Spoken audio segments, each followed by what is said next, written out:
องชมพู่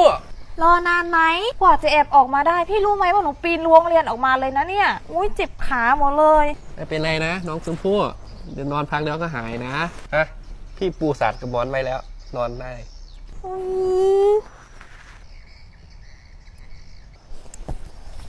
พี่มิทินกี่โมงแล้วอะ บ่าย2:40แล้วลุกได้แล้วฮะหนูต้องรีบกลับแล้วเดี๋ยวแม่จะมารับแล้วเดินดีๆนะชมพู่พี่เป็นห่วงนะรู้ไหมเข้าใจไหมหนูไปก่อนนะเดี๋ยววันหลังมาหาใหม่แม่หนูหายร้านเครื่องสำอางเด้อมูส้มมาซื้อครีมจ้าไปชมพู่แม่มาแล้วแม่ เอาคือว่าแม่กับมูใส่ละมูมูกลับไปแล้วกลับไปว่าหันแล้วเป็นยังคือใส่ชุดนี้คือบ่ใส่ชุดนักเรียน